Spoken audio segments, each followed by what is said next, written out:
Congolaises, Congolais, mes très chers compatriotes. En ce jour solennel du 30 juin 2026, notre nation célèbre le 66e anniversaire de son accession à l'indépendance.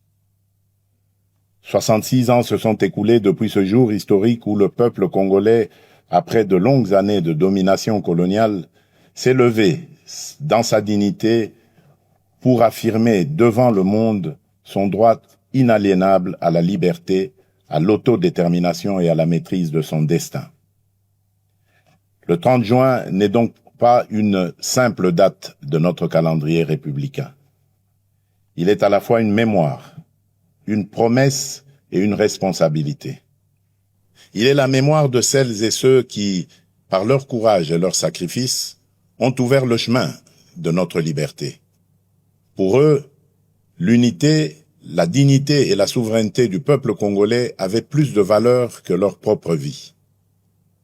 Il est aussi la promesse faite à chaque génération de ne jamais renoncer à l'idéal d'un Congo libre, uni et souverain. Il est enfin une responsabilité, celle de protéger, d'approfondir et d'incarner chaque jour l'indépendance conquise par nos pères dans nos institutions, notre économie, notre diplomatie, notre défense nationale et notre engagement collectif au service de la République. En ce jour de communion nationale, je m'incline avec respect devant la mémoire de nos pères de l'indépendance, de nos héros nationaux, de nos martyrs et de tous les combattants de la liberté, connus ou anonymes, qui ont fait de ce pays une patrie libre. Je rends un hommage particulier à Joseph Kasavubu, à Patrice Emery Lumumba, ainsi qu'à tous les bâtisseurs de notre conscience nationale.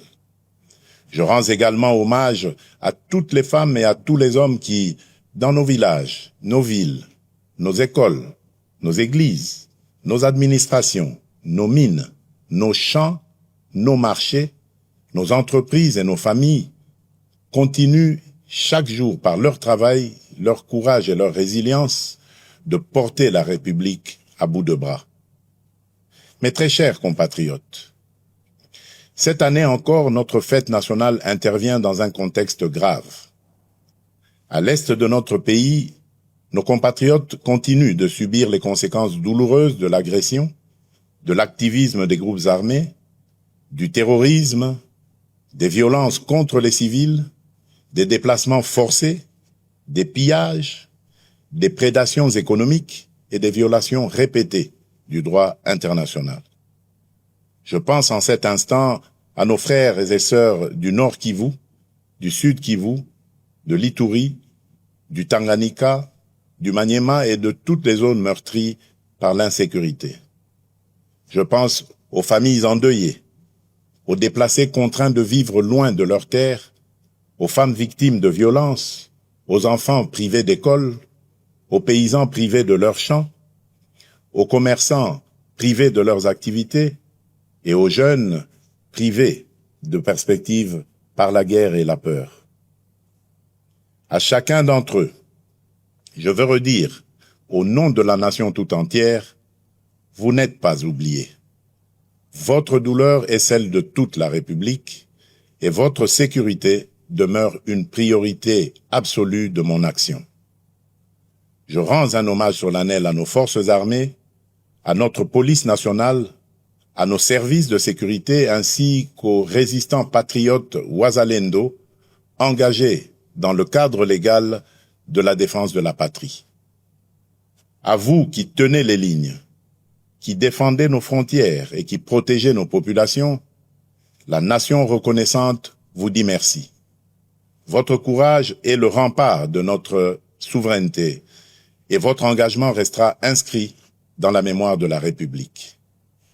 Mes très chers compatriotes, l'année dernière, à la même période, je m'adressais à vous au lendemain d'avancées diplomatiques importantes, notamment dans le cadre de l'accord de Washington et des discussions de Doha. Ces démarches avaient ouvert une espérance et replacé la tragédie congolaise au cœur des agendas régionaux et internationaux.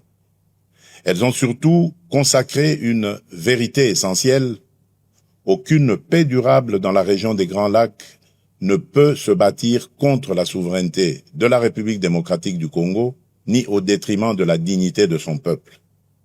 Le choix de la diplomatie n'a jamais été un signe de faiblesse. Il fut le choix de la responsabilité, de la maîtrise et de la recherche, par tous les moyens légitimes, de la fin des souffrances imposées à nos populations. Les accords de Washington, les discussions de Doha et les engagements de Montreux n'ont de sens que s'ils produisent des résultats concrets, vérifiables et irréversibles, le silence des armes, la fin de tout soutien aux groupes armés, le retrait effectif des forces étrangères non invitées, le désarmement des combattants, le retour digne et sécurisé des déplacés et des réfugiés, la protection des civils, la restauration de l'autorité de l'État, la justice pour les victimes et des garanties crédibles de non-répétition. La République démocratique du Congo reste engagée en faveur de la paix. Elle respecte sa parole, honore ses engagements et demeure ouverte au dialogue lorsqu'il est sincère, équilibré et conforme aux intérêts fondamentaux de la nation. Mais la paix ne peut être ni une mise entre parenthèses de la vérité, ni une récompense accordée à ceux qui prennent les armes contre la République, encore moins un compromis sur notre souveraineté, notre justice ou notre intégrité territoriale.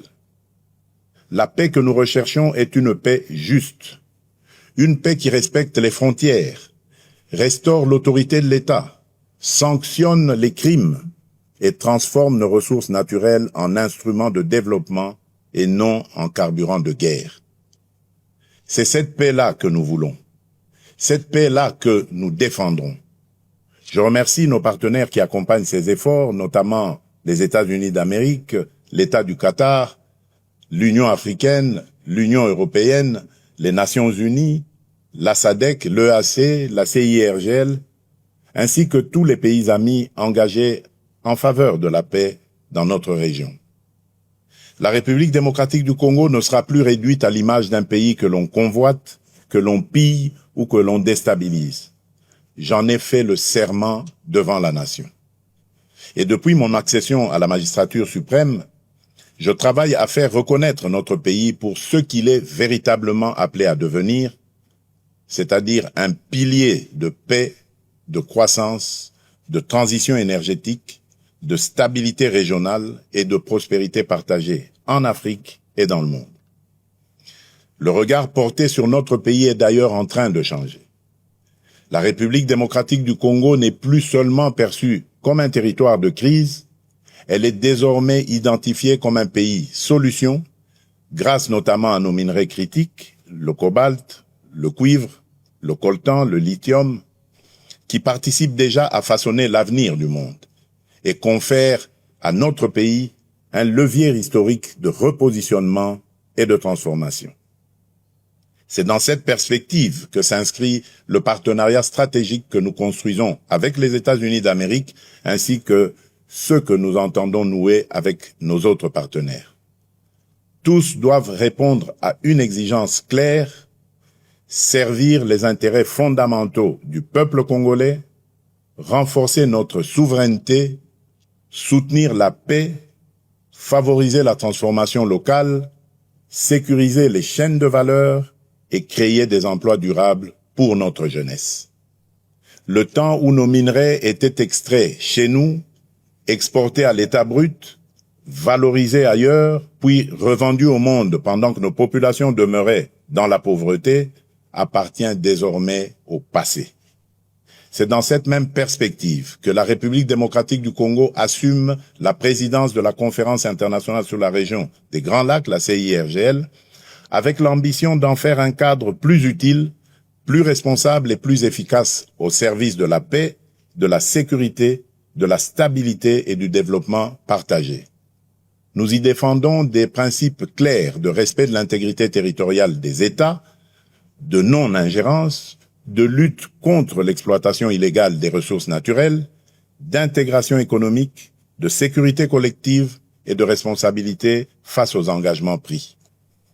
C'est également cette voix que notre pays portera au Conseil de sécurité des Nations Unies, notamment lors de la réunion de haut niveau que j'aurai l'honneur de présider le mois prochain sur les liens entre ressources naturelles, paix, sécurité et développement durable. Notre message sera clair. Les ressources naturelles de la République démocratique du Congo ne doivent plus être regardées comme une malédiction. Elles doivent devenir un levier de paix, de prospérité, de souveraineté, de justice et de transformation pour le peuple congolais. Mes très chers compatriotes, la santé de nos populations demeure une priorité essentielle de notre action publique. Aucune nation ne peut prétendre à une prospérité durable sans un système de santé solide, accessible et résilient. C'est dans cet esprit que nous avons poursuivi ces dernières années le renforcement de nos infrastructures sanitaires, des capacités de nos personnels de santé, de la surveillance épidémiologique et de la recherche médicale, notamment à travers l'expertise reconnue à l'Institut national de recherche biomédicale, l'INRB en sigle.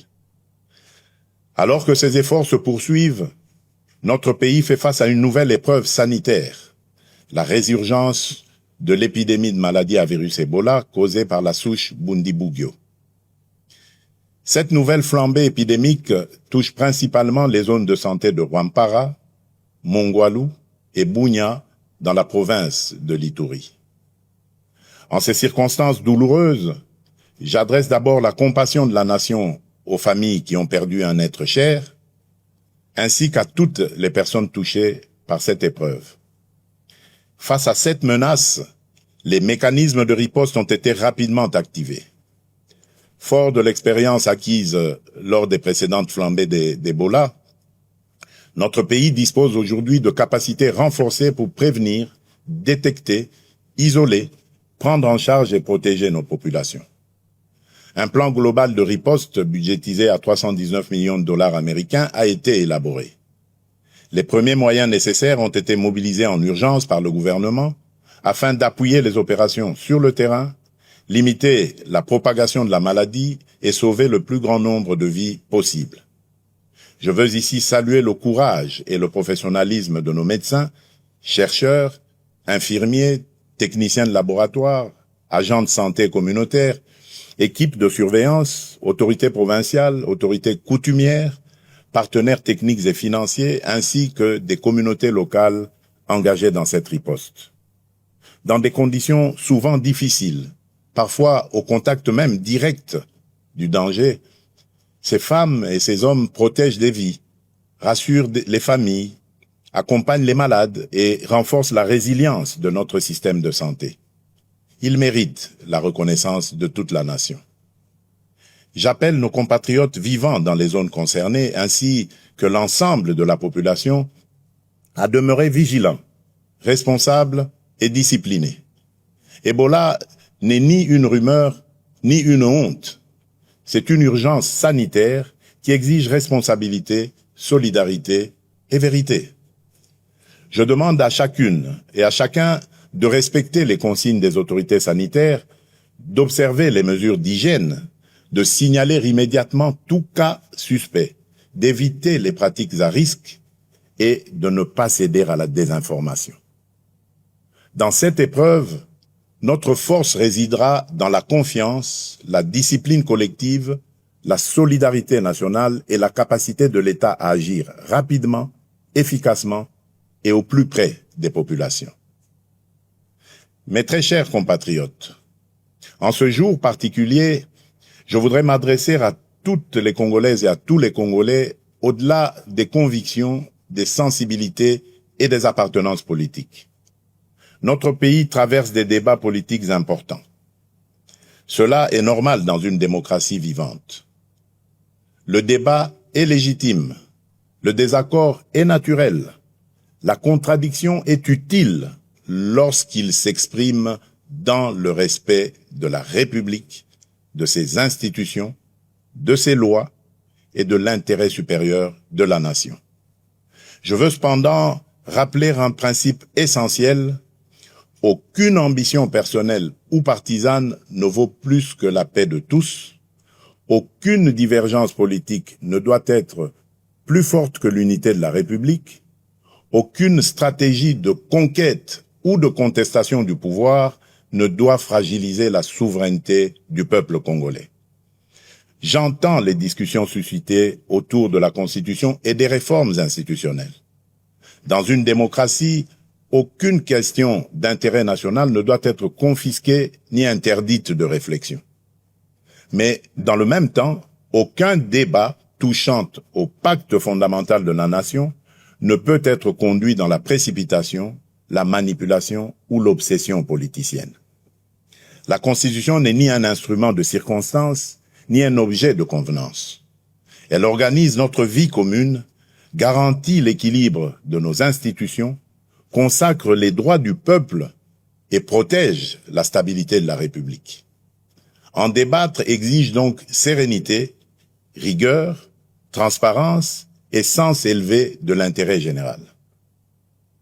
Ma responsabilité comme chef de l'État et garant de la nation est de veiller à ce que les débats engageant l'avenir du pays se tiennent dans le respect de la Constitution, de l'État de droit, des institutions et de la souveraineté populaire.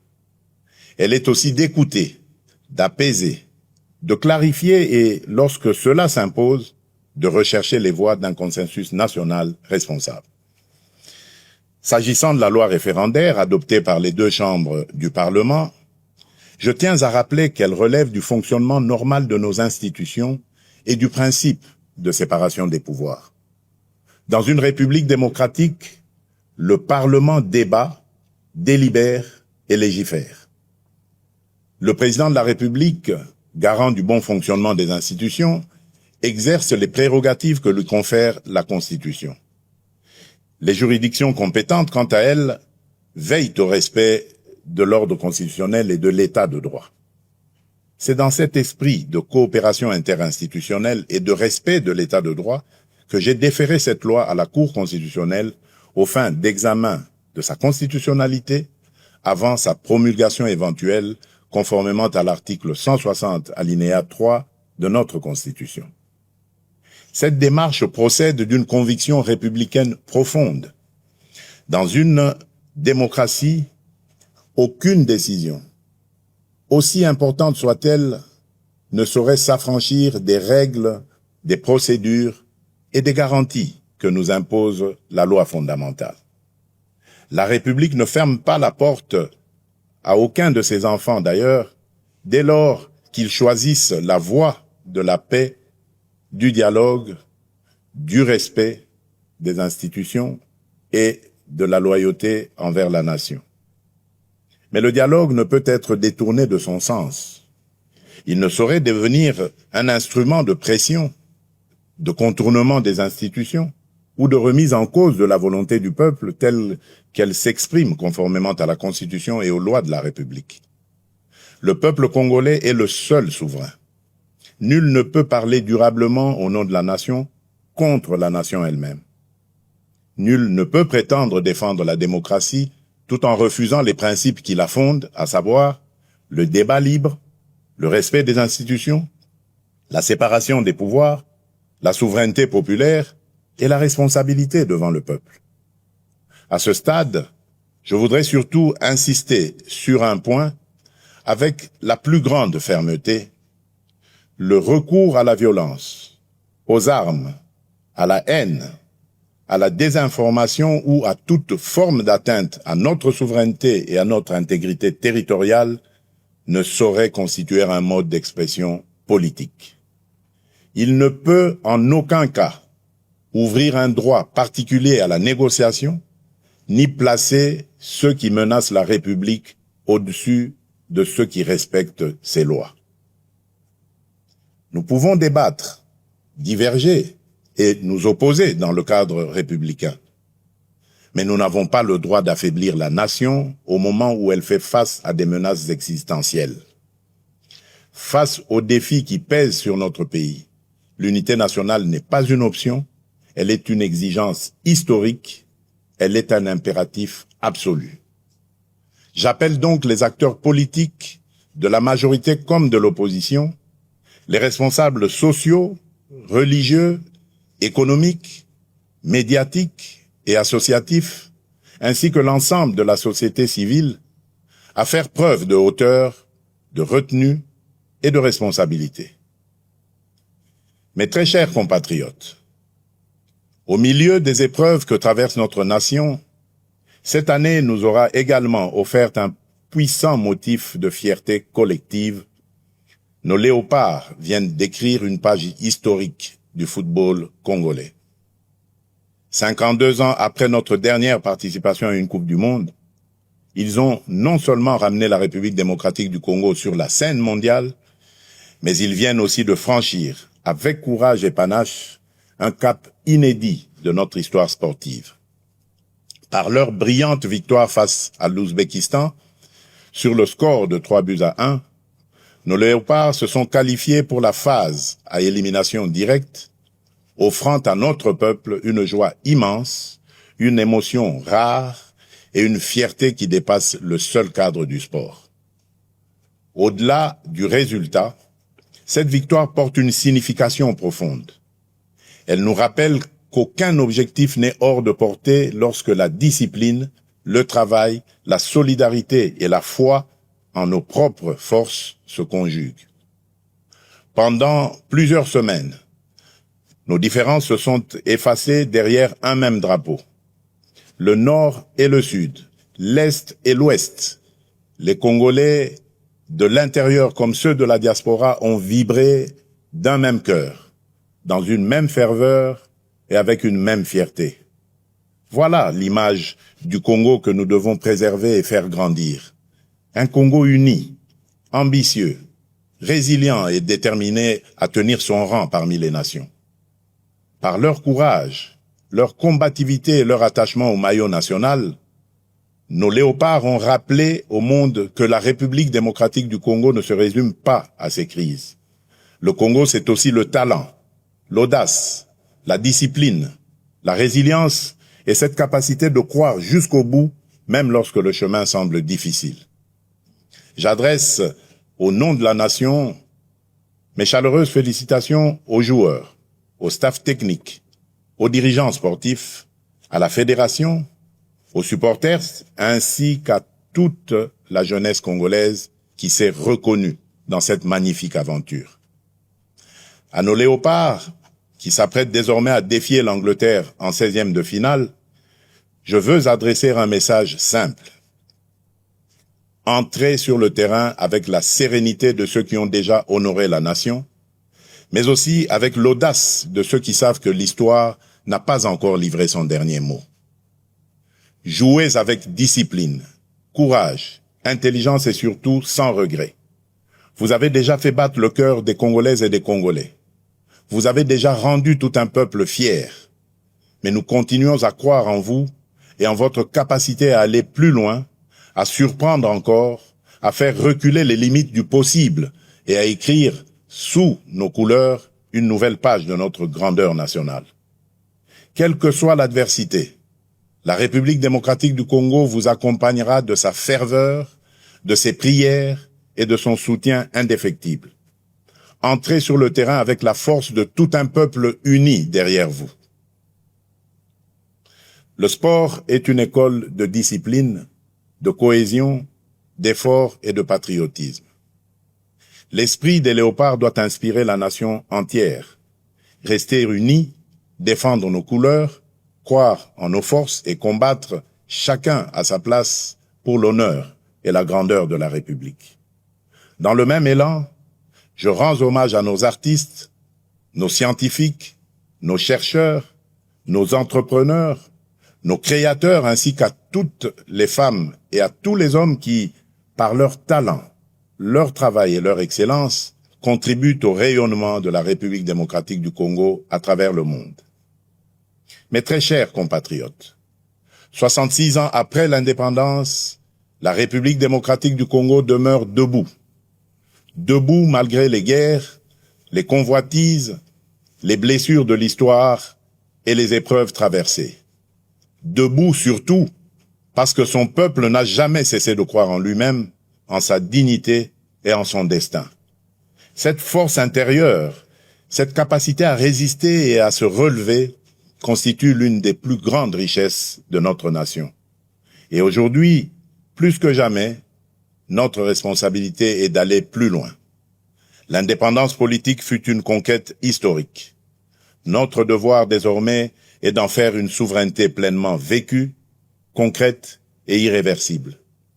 Une souveraineté sécuritaire, afin que plus aucun groupe armé, plus aucune force étrangère, plus aucun agenda extérieur ne puisse dicter sa loi sur une parcelle de notre territoire. Une souveraineté économique, afin que les ressources de notre sol et de notre sous-sol servent d'abord le développement de notre pays, la transformation de notre économie, la création de valeurs locales, l'émergence de champions nationaux et le bien-être de notre peuple. Une souveraineté numérique, afin que l'identité de nos citoyens, les données de notre pays et les services publics de notre État soient protégés, modernisés et mis au service des Congolaises et des Congolais. Une souveraineté diplomatique enfin, afin que la République démocratique du Congo parle au monde avec respect, clarté, dignité et fermeté. Voilà le sens profond que je donne à cette célébration, faire du 30 juin non seulement un moment de mémoire, mais aussi un appel au sursaut national. Notre République est une maison commune. Chacun y a des droits, des devoirs, une dignité à protéger et une responsabilité à assumer. C'est pourquoi nous devons regarder au-delà des urgences du moment et préparer avec méthode et détermination le Congo de 2030, de 2040 et de 2050. Le Congo que nous voulons léguer à nos enfants est un Congo en paix, moderne, prospère et respecté, un Congo où chaque enfant accède à une éducation de qualité, où chaque famille bénéficie de soins dignes, où chaque jeune peut trouver sa place, exercer son talent et réaliser ses ambitions, un Congo où les richesses nationales se transforment en emplois, en infrastructures, en services publics et en mieux-être pour le peuple. Ce Congo ne se construira ni par la résignation, ni par la division, ni par l'attente passive. Il se construira par le travail, la discipline, l'unité, la probité et le sursaut patriotique.